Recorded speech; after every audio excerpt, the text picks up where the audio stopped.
Right guys, welcome back to the channel. Today we're going to be going back over to Callum Philpotts in Minster in Kent. We're going to be doing a little bit of a overwintering tutorial with his Ensetes and his Brugmansia. Also a little walk around his garden just to see what we missed last time we went over there. And we're going to have a little peek in his greenhouse as well to see what real tender stuff he's been overwintering. So I'll catch you over there. Just wade myself through this jungle. He's up here somewhere. It's changed considerably since we came was it 2-3 weeks ago I think we came? Even in that short space of time, I think with all this rainfall, it's picked up again. Are you here? I'm right here. He's not here, he's gone. Here he is. Playing with his Montbelliardi. Right, how are we getting on? Yeah, not too bad. Busy man. So, this is the Ensete here.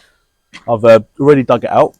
So that's been in the ground all year? That's been in the ground all year. This has been in the ground since about April-y time. Okay. So yeah, it's been dug out and I'm just going to get ready to overwinter it. Cool. Right, tips and tricks then. So tips and tricks, well, there's obviously a million different types. There is a lot of different ways of doing it. A lot of people, some people will completely dry it out. I don't really bother with that. I've never really had any problem with sort of leaving it a little bit with a bit more soil on it. Really, it's like a bit of ballast, really, sort of keeps it upright in the pot. So your preferred method is to try and just see it through rather than shut it right down? Yes, yeah. Same here, mate. I did the same. So, yeah, it's going to go in the garage. It's not heated in there and it's very dark, so it will go into a state of dormancy. And it's just kept dry. I don't water it at all during the winter. So yeah, it's a shame, isn't it? Sad time of year. It is a sad time of year, yeah. I mean, the wind's kind of ripped it quite a bit, so it's not like it's looking spectacular. They seem to fare a little bit better than the Basjus, yeah. I think it's because they get so tall and it just is right in the sort of eye of the wind, really. Yeah, you're probably right. They just get ripped to shreds. But I do think that the leaves are a little bit tougher though. Yeah, they are a bit more waxy, aren't they? Yeah. Right. So yeah, this one's the Morellii, and then the Montbelliardi is in a pot anyway. So I'm just going to keep that in its pot. And you'll just lift that straight up. And I'll just take that straight into the greenhouse. Will you take the leaves off? Yeah, I'll cut all the leaves off. Yeah. Trunk, like. And then just like leave it dry. I won't water it at all. No wrapping, nothing. No. Cool. No. That just goes. So yeah. So right, I'm just standard Morellii Island. It's the standard Morellii. I'll start taking the leaves off. I can with one hand. So just gonna get a nice something serrated, like a pruning saw, or obviously you've disinfected that first. Yes, I've done that just before. I don't think I've ever disinfected a knife or a cutting implement in my life. I do it when they're like really dirty, or when I know I've cut something that has a disease or something. Yeah. But I mean, you're supposed to. It's good practice to. Should encourage people to do it. But and what will you do with these leaves, mate? You just compost them, or just? Yeah, they just get taken away. Can do. Little grass skirt.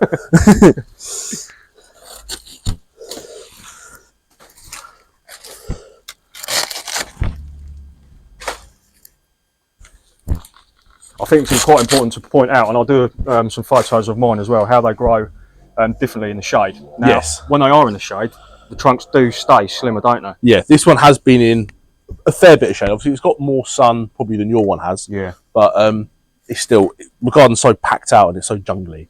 I think everything has to fight a bit for the light. Exactly. I think one advantage of overwintering them like this, like not completely shutting them down and dry storing them, is that when they are thinner stems, overwintering them takes up so much of their reserves, doesn't it? They almost shrink 50% when you dry store them, and I think the slimmer the trunk and the less reserves that they've got to see them through winter, you've got a lot less chance of actually successfully overwintering. So the thicker the trunk, the more water it stores. If you have got room to do it this way, I mean, I agree, it's definitely the preferred way. The better way of doing it. More success coming out the other side. So yeah, it's all the leaves taken off now. Limited amount of soil around the root ball, obviously. Yeah, it's just what it came out with. Just to stop the roots drying out, I suppose. Yeah. And then all I'm going to do now... So you keep the roller on, keep the runner? I'll keep the roller on, yeah. I mean, I could maybe just reduce it a little bit, because it's not going to get through the winter. Just to save space. Yeah, just to save a bit of space and stop it from flapping about. That'll still keep growing though, won't it, for another 2-3 weeks, maybe more. So I might just reduce that roller by a little bit. A bit like taking a cutting, really, like reducing leaves and stuff. And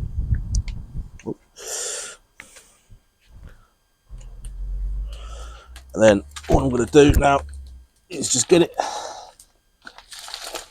And just tip it upside down and just get some of that water out. Now this is key, isn't it? Because if that sits in a damp, cold, dark shed, Yeah, that's going to rot out. Well, preferably you leave it upside down for what, 2-3 days? Some people do that, yeah. I've never really bothered. Okay. One of the things which, if you do have it upside down, is it can damage the growth point. Right. So if it sits upside down like that, the growth point gets all, and then you can get like distorted growth and stuff. So I don't really bother with that so much. I suppose really you could like, if you could tie like a bit of rope around the base of it and then like hang it upside down. Yeah. But I'm not going to do that. That's missions. Yeah.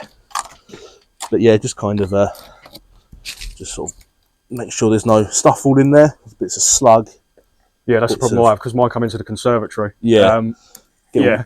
All sluggage in there. Yeah, give it a week or so and it's an interesting sight in the conservatory. Bits of mini ecosystem, spiders and slugs and snails and all sorts.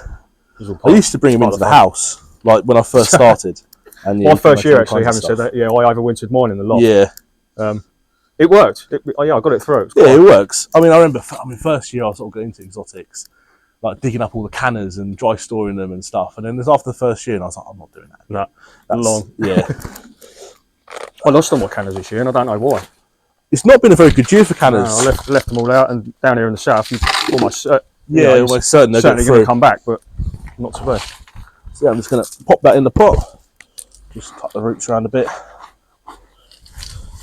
Easy as that. Easy as that. And then just a little bit of compost. Nice dry compost. And just going to put a little bit around the roots, not too much. And the only reason really why you want to put the compost in is just to provide a little bit of ballast, just kind of keep it upright a bit. Keep it upright, stop those roots drying up. And also another good benefit of that is when it is time to wake it up again, I can just stick it straight in the greenhouse with this soil, and this is enough, just enough compost to get it started off. So come next year, I obviously know the answers to this, but we'll do it for the viewers. Yeah. You'll bring that out about, well, normally when the temperatures are above 10. Yeah, well, so I can sort of cheat a little bit because I've got the heated greenhouse. Okay. So I can start it off a little bit earlier. But yeah, generally if you don't have that sort of luxury, yeah, when temperature's above 10 degrees, take it out. Don't go mad with the watering. Give not it a little, to start off with, no. A little bit, start getting it coming out. Yeah, start getting into growth, and then as soon as it is into growth, and as soon as it's starting to move, you can start your feeding. Water feed, yeah. constant. Yeah, so awesome. that's it. Simple as that. Simple as that. Okay, Brugmansias? Brugmansias. Right, so you're saying this one you got from a client? Yeah. That's been in the ground. You said that went straight in the ground? Yeah, so this one went straight in the ground in March. It was ripped out of a hothouse. It's huge. Yeah. So it was massive. It was like probably twice the size of this when I first got it. But yeah, to cut it back obviously to get it home. So it's not done amazingly well this year because I think it's just been a bit of a shock at the beginning of the year. But yeah, it's got really nice. So overwintering, you're literally just going to pop that same as the Ensete in yes. And you're going to propagate, or you're going to cut it down, or just it's not chuck a it straight in lot of material to propagate from, so I'm just going to leave it as it is. But what I'll do is I'll take this stem here is dead. Yeah. Didn't make it through the summer or for whatever reasons. This is just going to get sawed off. Again with a disinfected saw. Yeah, with a disinfected saw. And then, so with the Brugmansias, to get them, that leaf in the way, to get them to flower earlier next year, what you get is the stem will come up and then you'll get a fork in. And then from that fork, it will then produce flowers at the next node. And then it will fork again, and then you'll get flowers from, it's starting to produce flowers, yeah, from here. So it's when you get that Y fork, that means that's when you get flowers. Right. So all I'm going to do with this one, to try and kick it into flowering a bit earlier next year, is cut it just down from the last fork at a node. So leave the node on. So leave the node on, just take it down like that from that last point. So I'm not taking much off of this one. Obviously when I do the big one there, that will get cut back a lot more. I'll be taking that right down to... That's beautiful, isn't it? Yeah. So many I'll be taking bulbs. it right down so many to... buds still on it. Here. Yeah, I'm going to leave this one for now and maybe another couple of weeks, just try and keep the flowers on it. Well, there's no frost on the forecast at No, all, is it? no, no, What, 1st of November now, and it's Exactly. yeah, looking good. But yeah, I kind of wanted to do these ones because they were in the ground. I don't really like the idea of digging things out last minute. No. It's a bit too much rush. But at least these ones here are in pots, so they can just be chucked in if frost is forecast. Even if I don't get around to fully cutting them back, I can just chuck them in, then cut them back properly and start doing it if need be. But cool. Hopefully we won't get to that. Yeah, so let's take this one to this node, this one to this node, this one to this node. And again, that just goes straight in the pot, bit of soil, straight in an the pot. unheated shed. Yep. Pretty much the exact same thing. And the shed is dark, complete darkness, yeah? Yeah, it's complete dark. I was thinking about getting some grow lights, but my nan said no. Too much on the heating bill. So, yeah, I can vouch for that with that water lily, mate. yeah, I reckon it is quite a bit. And with the, with having 2 heated greenhouses as well, it's, yeah. So I'm just going to get this in. And then again, just a little bit of compost around it. Tuck her in tight.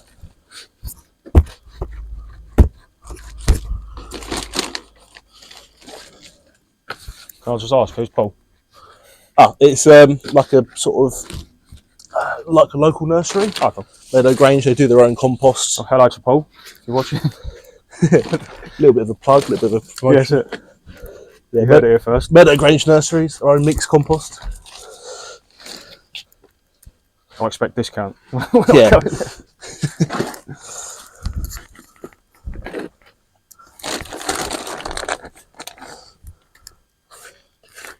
I just find quite a good compost. Yeah, it looks quite nice. Yeah.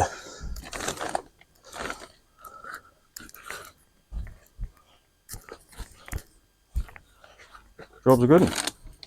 Yeah, a little touch more. This has been potted, probably a bit better, but that's fine. And that's ready to go. All prepped. So good, ready to go. Easy peasy. Yeah.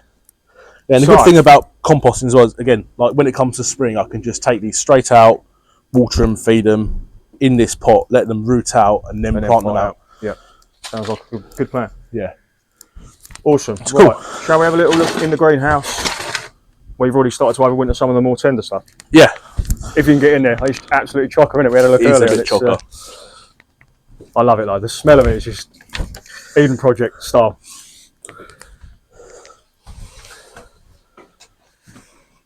So yeah, this is it. There's still a couple of bits to go in there.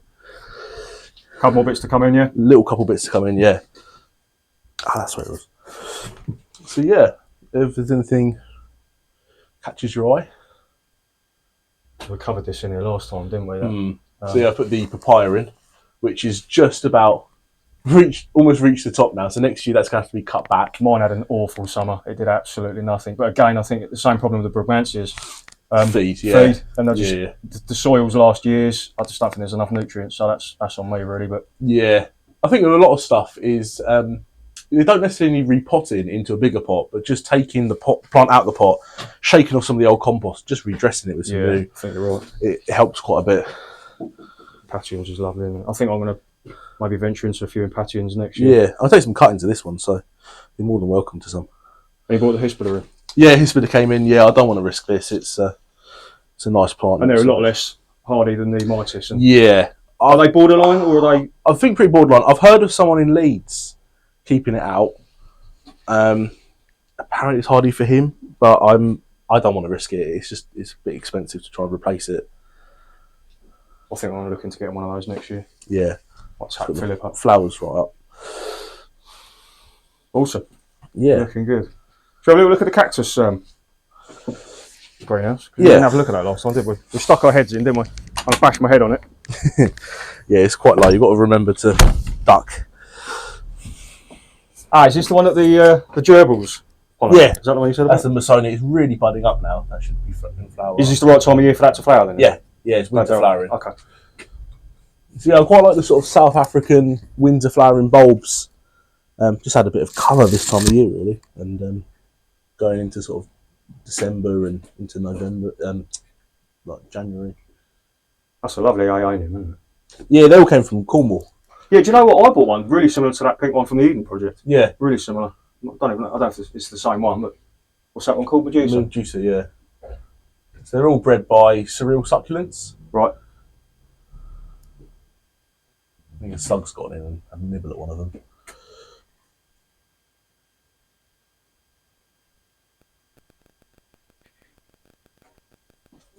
Yeah, so all the cacti go underneath for the winter.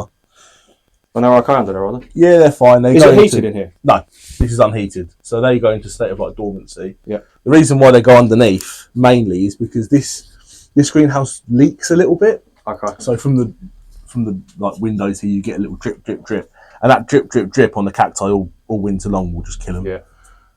So yeah, the stuff that goes on top is stuff that can maybe take a bit of a dripping, but the cacti definitely not. They all die. Not. While we're here, should we just have a little mooch around? Yeah. Because I know from the last garden tour we missed out a load of loads of plants. I was so excited and just baffled by everything. You kind of overlook a few. Yeah, there's lots to take in. Also, it's changed so much in the last 2 weeks. Yeah, it's surprising, like when you start taking things in and it all sort of empties itself. Yeah. Yeah, there's a fair few gaps. Yeah, gaps now, but there won't be gaps next year. No, I think that's the thing, isn't it? Yeah. March time, you kind of forget how lush the garden was Yeah. until you look back from photos from the previous summer, and then you start to worry when you start bringing things out from the shed and that. Where am I going to put everything? Yeah, Having bought 10 or 15 more plants through the winter. it's a little bit like that.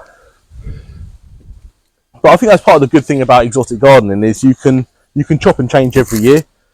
Yeah, try also out different you can, combinations. to get the effect, you can and should cram them in, shouldn't you? Yeah. You know, you shouldn't be able to see gaps and borders and No. things like that. That's half the problem I had this year with mine. Was that the canopy shot up and it left me with a load of underplanting that really did catch me out. You overwintering bits and bobs? Yeah, a little propagation I've been doing. So I've got the coleus. I just take cuttings of them and then overwinter the cuttings, and then the main plants just get sacrificed really.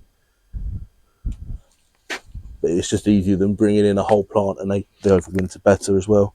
And you say this is heated or it's not? This will be heated, This yeah. is. It's not at the moment, but I've got a little heater to go in there. Obviously you've got your insulation all sorted out. Yeah.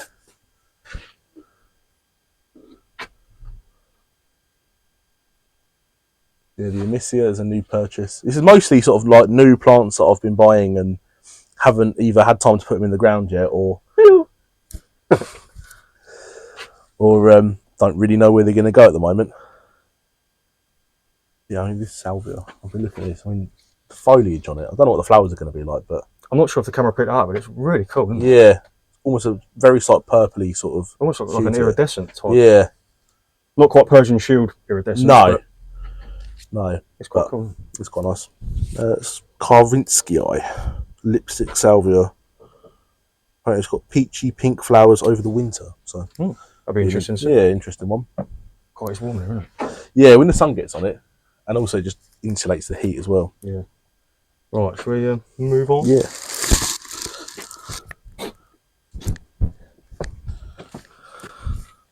So there's more plants. Is that Batwings or is that Lance Corporal? That is. It's got to be Batwings, surely. That's Lance Corporal. Oh, it is Lance Corporal? Yeah. Yeah, I love the Persicarias. I've sort of been after this one for a while. And then I used to grow the painter's palette with the, it's like this, but with the... It's got flecks of pink and stuff. Yeah, the pink on it. This is just variegata, but can't get painter's palette anymore. I can't find it anywhere. Well, I did have some, but it was planted in amongst some Miscanthus giganteus, and it kind of swallowed it up. And I've not been seeing it 3 years, so I'm assuming that's gone. Sort of just, yeah. Mind you, if I thin that grass out, it may come back. Yeah, it might show its... Yeah, some more little bits, some tetrapanax, they'll be sold next year. I think I'm going to put some tetrapanax out the front of mine, because obviously that's the plan, isn't it? Next year is to do the front. Yeah. To start now and get things in, really. But yeah, that's another video for... Another video for another day. A bootalon. Yeah, that one's really hardy. Kentish Bell. We had it for, I mean, this part's been in the ground for maybe about 2 years, but we had another one that was just over on the other side. Been in the ground. What's the yellow one, just before we get asked? That is Senna corimbosa, Argentine Senna.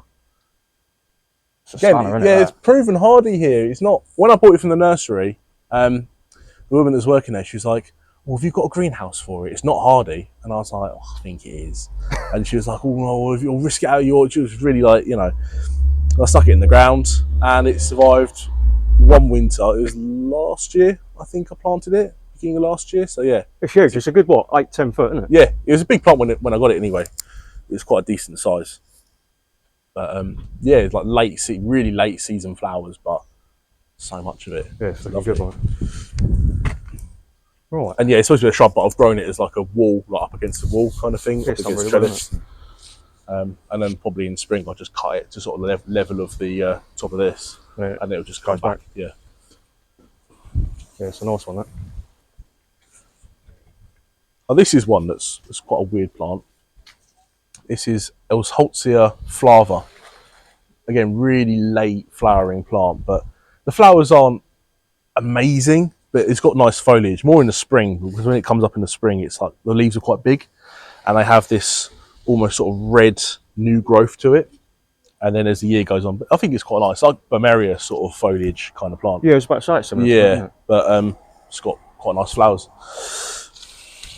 Right, I think we're pretty much done for today, aren't we? I don't think there's much more to, unless there's anything else you want to point out. Don't know. Anything that sort of. And you say you don't wrap these ferns? No, I don't do tree ferns. They just get left. Yeah, they are actually collecting leaves in there. Yeah, aren't they? A natural process. I don't water them as much as people sort of say. they get a bit in the summer when I'm going around with the hose, but that's about it. I mean, it's in its perfect place there. Yeah, it's absolutely spot on, and it's still open above it, isn't it? So it's still going to collect that rain when it does rain. Yeah, it collects the rain. But it's in collects a bit of leaf. It's only a little microclimate, isn't it? Awesome. Cool. Yeah. I think we probably come over here one more time this year. Yeah. Just to finalise what you've been doing and have a little catch up and stuff like that. But yeah, as usual, guys, if you've enjoyed the video and enjoyed watching mine and Callum's little journey, give us a like and a subscribe. And yeah, we'll catch you in the next one. See ya.